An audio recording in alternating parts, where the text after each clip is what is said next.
Pulivendula ZPTC by ఎలక్షన్స్లో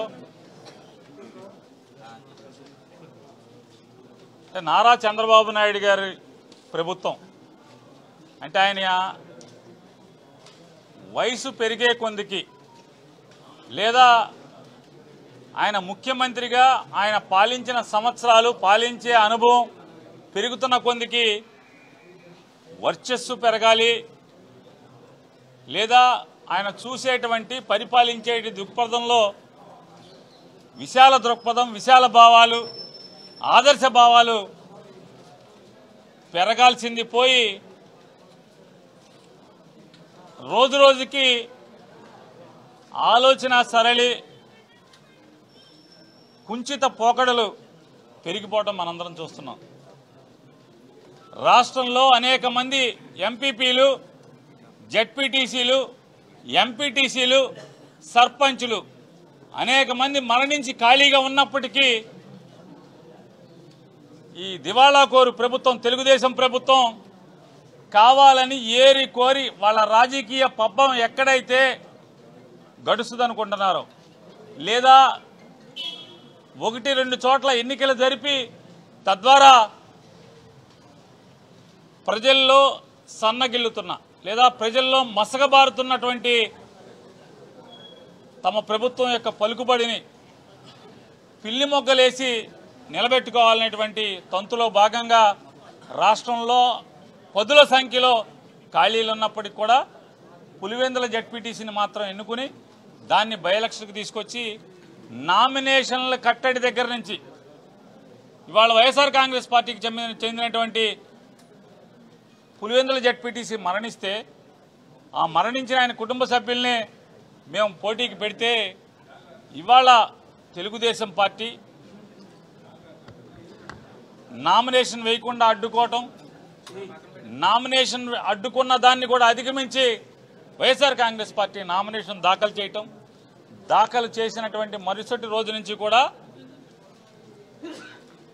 చుట్టుపక్కల జిల్లాల నుంచి లేదా చుట్టుపక్కల నియోజకవర్గాల్లో ఉన్నటువంటి రౌడీల్ని ముఠా నాయకుల్ని పోగేసుకు తీసుకొచ్చి వాళ్ళ కడపలో కేవలం పులివెందుల జెడ్పీటీసీ 10,000 మంది ఓటేసేటువంటి 5 మేజర్ పంచాయతీలు ఉన్నటువంటి పులివెందుల రూరల్ మండలంలో 10,000 మంది ఓటు చేసేటువంటి మరొక సుమారుగా 13 మాసాలు ఉన్నటువంటి అంటే పదవీ కాలం ఉన్నటువంటి జెడ్పీటీసీ ఎన్నికని ఏర్పాటు చేసి ఏ రకంగా తంతు కొనసాగిస్తానో చూస్తున్నాం. ఇవాళ మనం సినిమాల్లో చూసుంటాం చంద్రబాబు నాయుడు చేసేటువంటి ఈ అకృత్యాలన్నీ కూడా ఎన్నికల్లో చంద్రబాబు నాయుడు ఆచరిస్తున్నటువంటి అకృత్యాలన్నీ సినిమాల్లో మాత్రమే మనం చూసుంటాం.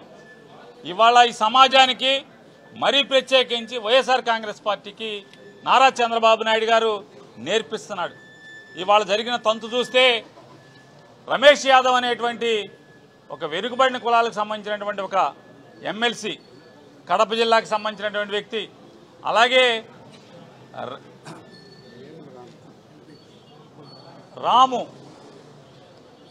అనేటువంటి వైఎస్ఆర్ కాంగ్రెస్ పార్టీ నాయకుడు మండల స్థాయి నాయకుడు ఎంపీపీ వాళ్ళిద్దరూ కలిసి ఒక గ్రామంలో ప్రచారానికి వెళ్ళి ప్రచారం నుంచి బయలుదేరి కారు ఎక్కి ఒక 10 గజాలు కారు నడిచిందో లేదో ఆ ఊరు దాటంగానే వెంటనే సినిమాలో లాగా ముందొక 11 కార్లు వెనక ఒక 13 కార్లు మొత్తం ముందు వెనక సైడ్ అటుపక్క ఇటుపక్క అంటే కారు ఎటుపక్కకి తప్పుకుని వెళ్ళిపోకుండా ఉండటం కోసం ముందు వెనక కార్లు పెట్టి పక్కలో కార్లు పెట్టి అన్ని కార్లు ఒక్కసారి ఆపి కారులోంచి మనుషులు బయటికి దూకి ఈ కారుని ధ్వంసం చేసి కత్తులతో రాడ్లతో లోపల కూర్చున్నటువంటి రాము మీద అలాగే రమేష్ యాదవ్ ఎమ్మెల్సీ రమేష్ యాదవ్ మీద పైశాచికంగా దాడి చేసి ఎప్పుడైతే ఆ అద్దాలు పగలగొట్టి డోర్ తీసి రాము అనే అతన్ని బయటికి కిరాతకంగా ఈడ్చి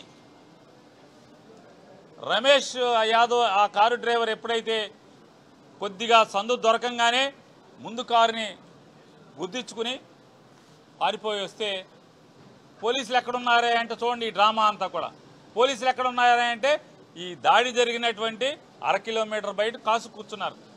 అంటే అంతా తెలిసి వాళ్ళకి ఇదంతా కూడా ఆర్కెస్ట్రైజ్డ్, ముందే ప్రీ ప్లాన్గా మీరు ఎక్కడికి రావాలి, మీరు ఏ ఊళ్ళో ఎవరు వస్తే ఎవరిని ఏం చేయాలి, పోలీసులు నెక్స్ట్ ఎంతసేపట్లో వెళ్ళాలి, ఇదంతా సినిమా ఆర్కెస్ట్రైజ్.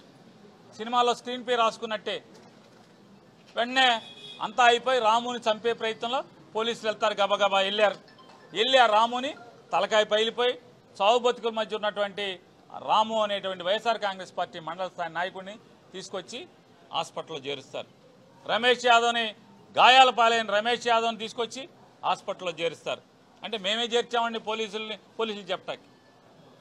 మేమే చేర్చామన్నప్పుడు మీకు పదుల సంఖ్యలో కారుల్లో రౌడీలు గుండాలు ఒక గ్రామంలోకి వెళ్తున్నప్పుడు ఆ గ్రామంలో అప్పటికే వైఎస్ఆర్ కాంగ్రెస్ పార్టీకి సంబంధించినటువంటి 2 నాయకులు, ఒక ఎమ్మెల్సీ వాళ్ళు ఉంటే మీకు స్పృహ లేదా అని అడుగుతున్నాను. పోలీసుల్ని స్పృహ లేదా అని అడుగుతున్నాను. మీకు విజిలెన్స్ లేదా? ఊరూరికి షాడో పార్టీలు ఉండవా? టెన్షన్లు ఉన్నాయని మీరు చూస్తున్నారు. గొడవలు జరుగుతున్నాయి. ఇప్పటికే ఎన్నికల ప్రారంభంగానే వైఎస్ఆర్ కాంగ్రెస్ పార్టీ ఎన్నికల కమిషన్ని, డీజీపీని ఎలర్ట్ చేయడం జరిగింది. చంద్రబాబును ఇటువంటి తప్పుడు బుద్ధితో ఉన్నాడు, ఏదో రకంగా గూండాయుధం చేసి రౌడీయుధం చేసి ఆ ఎన్నికని మామాని గెలిపించుకుని జనంలో దిగజారిపోతున్నటువంటి చంద్రబాబు కీర్తి, చంద్రబాబు ప్రభుత్వం యొక్క పతనాన్ని మసిపూసి మారేడికాయ చేసి ఏదో గెలిచాం, పులివెందుల్లో గెలిచామని చెప్పినటువంటి తప్పుడు పిక్చర్ ఇవ్వాలనుకుంటున్నాడు, వాపు చూపించాలనుకున్నాడు ఈ రాష్ట్రానికి అని చెప్పి మేము ముందే ఇవ్వటం జరిగింది.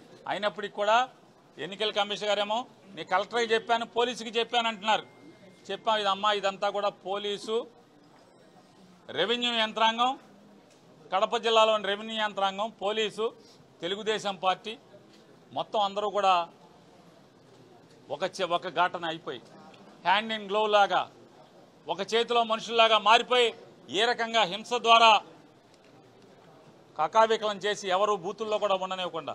అసలు అన్నిటికంటే ఆశ్చర్యం ఏంటంటే ఎన్నికల చరిత్రలో మీరు ఎక్కడ చూసి ఉండం మనం, ఇంతవరకు ఒక్క కేసు కూడా లేనటువంటి అనేక మందిని గ్రామస్థాయి నాయకులందరినీ కూడా బైండ్ ఓవర్ చేయటం, బైండ్ ఓవర్ చేసి రేపొద్దున ఎన్నికల ప్రచారంలో పాల్గొనకుండా ఉండేది చేయటం, కొడటం, కేసుల్లో ఇరికించటం, అందరినీ కూడా. అంటే వైఎస్ఆర్ కాంగ్రెస్ పార్టీకి సంబంధించిన పులివెందుల రూరల్ మండలంలో ఒక్కటంటే ఒక్క నాయకుడిని కూడా గ్రామంలో లేకుండా, బూత్ ఏజెంట్లుగా కూడా ఎవరిని లేకుండా మొత్తం గుద్దుకుని ఈ 10,000 ఓట్లు ఓటర్స్ ఓటు వేసేటువంటి వాళ్ళని ఓట్లన్నీ కూడా వాళ్లే గుద్దుకుని తద్వారా పులివెందుల్లో మేము గెలిచామని జబ్బలు జరుగుతుంటాకి ఈ తప్పుడు ప్రయత్నం చేస్తున్నాడు. ఈ గూండా రాజ్యాన్ని అలవాటు చేస్తున్నాడు నారా చంద్రబాబు నాయుడు గారు. కానీ ఇవాళ తెలుగుదేశం వాళ్ళు ఎవడెవడైతే తెలుగుదేశం వాళ్ళు ఇవాళ ఈ కారులు ఎక్కి అధికార మదంతో మీరు కత్తులతో హింసతో ఈ రకంగా దాడులు చేసే పరిస్థితి పులివెందుల్లో ఉంటే ఇల్లలకగానే పండగ కాదు. రేపు జగన్ వచ్చిన తర్వాత మీ కర్మ ఏంటో కూడా ఆలోచించుకోమని ఇవాళే మీకు హెచ్చరిక చేస్తున్నాం. మీ కర్మ ఏ కర్మగా పట్టబోతుందో అనేది కూడా హెచ్చరిక చేస్తున్నాం.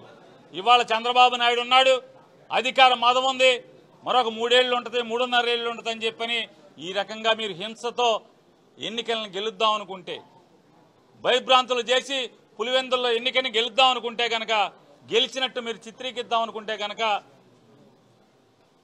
ఇళ్ళగానే పండగ కాదు. ఖచ్చితంగా మరో 3 సంవత్సరాలు 3.5 సంవత్సరాల్లో మీకు ఏ గతి పట్టబోతుందో, ఏ కర్మ అనుభవించబోతారో, మీ కర్మ పగవాడికి కూడా రాగోదని, మీరు ఏడ్చే రోజు వస్తుందని కూడా మీరు గుర్తుంచుకోమని చెప్పని కూడా హెచ్చరిక చేస్తూ, అలాగే ఎన్నికల కమిషన్ గారికి కూడా గట్టిగా మేము మాట్లాడొచ్చాం. ఈ రకంగా మీరు చూస్తూ కూర్చుంటే ఈ రాష్ట్రం అగ్నిగుండంగా మారేటువంటి పరిస్థితులు రాబోతున్నాయని చెప్పి, కాబట్టి రాజ్యాంగం ప్రకారం మీరు గట్టిగా బాధ్యత తీసుకుని ఈ ఎన్నికలని హింస లేకుండా, పోలీసు రాజ్యంగా కాకుండా నిష్పక్షపాతంగా ఫ్రీ అండ్ ఫెయిర్ ఎలక్షన్స్ జరిగేట్టుగా చర్యలు చేపట్టమని చెప్పని కూడా వారిని గట్టిగా కోరటం జరిగింది. ఈరోజు పులివెందుల్లో మా ఎమ్మెల్సీ రమేష్ యాదవ్ గారి మీద ఈరోజు బలహీన వర్గాలకు సంబంధించిన వ్యక్తి ఏదైతే పులివెందుల జెడ్పీటీసీ బై ఎలక్షన్లో ఎన్నికల ప్రచారంలో పాల్గొని మళ్ళీ తిరిగి వస్తుంటే తెలుగుదేశం పార్టీ గూండాలు కానివ్వండి, రౌడీలు కానివ్వండి, ఈరోజు ఏదో ఒక రకంగా స్థానికంగా పులివెందుల ప్రజానికాన్ని భయపెట్టాలని చెప్పన్న ఒక ఆలోచనతో గత 2 రోజులుగా పులివెందుల మండలంలో ప్రతి చోట గారా వైఎస్ఆర్ కాంగ్రెస్ పార్టీ నాయకుల మేర కార్యకర్తల మేర వాళ్ళ వాహనాల మేర దాడులు చేస్తూ ప్రజానికాన్ని భయపెట్టే విధంగా తెలుగుదేశం పార్టీ వాళ్ళు కూటమి ప్రభుత్వం వాళ్ళు ముందుకెళ్తాం గారు జరుగుతుంది. కరెక్ట్గా 4 రోజుల క్రితం గారా ఇదే ఎలక్షన్ కమిషన్ మేడం గారిని కలిసి ఈ విధంగా దౌర్జన్యాలు రౌడీలు చేస్తున్నామని చెప్పని ఆ రోజు మేమందరం గారు వచ్చి కమిషన్ గారిని కలుస్తాం జరిగింది. కానీ ఈ రోజు గారు ఎటువంటి చర్య తీసుకోకుండా స్థానికంగా ఎస్పీ గారికి చెప్పాము, స్థానికంగా కలెక్టర్ గారికి చెప్పామంటే ఈరోజు కలెక్టర్లు కానివ్వండి, ఎస్పీలు కానివ్వండి కూటమి ప్రభుత్వంలో ఒక కార్యకర్తలాగా నాయకుల్లాగా వ్యవహరిస్తాం జరుగుతుంది. అంతా గారు ప్రీ ప్లాన్గా కావాలని చెప్పని వైఎస్ఆర్ కాంగ్రెస్ పార్టీ నాయకుల మేర కార్యకర్తల మేర దాడులు చేసి ఏదో ఎన్నికల్లో గెలవాలని చెప్పని ఈరోజు వాళ్ళందరూ గారు ముందుకెళ్తాం గారు జరుగుతుంది. ఈరోజు వాళ్ళందరూ గారు ఒకటే గుర్తుపెట్టుకోవాలి, ఎవరైతే మా నాయకుల మేర మా కార్యకర్తల మేర లేకపోతే వైఎస్ఆర్ కాంగ్రెస్ పార్టీ సానుభూతి పరుల మేర దాడులు చేశారో రేపు జగన్మోహన్ రెడ్డి గారు అధికారంలోకి వచ్చిన తర్వాత వైఎస్ఆర్ కాంగ్రెస్ పార్టీ అధికారంలోకి వచ్చిన తర్వాత ఎవరైతే ఈ అధికారులు ఉన్నారో, సహకరించిన పోలీస్ వాళ్ళు ఉన్నారో, రెవెన్యూ సిబ్బంది ఉన్నారో, కలెక్టర్లు ఉన్నారో, ఎవరైతే ఉన్నారో తప్పకుండా రాబోయే రోజుల్లో చట్టం ముందు నిలబెట్టే బాధ్యత మేమందరం గారు తీసుకుంటామని చెప్పని మరొకసారి మేము ఎలక్షన్ కమిషన్ కోరుకునేది ఒకటే, రేపు జరగబోయే ఎలక్షన్ ఈరోజు మంచిగా ఒక ఫెయిర్ ఎలక్షన్ జరగాలని చెప్పని ఈరోజు కమిషన్ కోరుకోవడం జరిగింది. ఆమె గారు చేస్తానని చెప్పారు. ఎందుకంటే ఈ సంవత్సరం కాలంలో ఎన్నో ఎలక్షన్లు చూసాం. తిరువురు కానివ్వండి, తిరుపతి కానివ్వండి, కుప్పం కానివ్వండి, ఈరోజు ప్రతి చోట గారు దౌర్జన్యంతో వాళ్ళు గెలుస్తున్నారు. అవన్నీ గారు ఆమెకు మరొకసారి గుర్తు చేస్తాం. ఈ ఎలక్షన్ ప్రజాస్వామ్య పద్ధతిలో మంచిగా జరగాలని చెప్పి మేము అందరం ఆశిస్తూ సెలవు తీసుకోవడం జరుగుతుంది.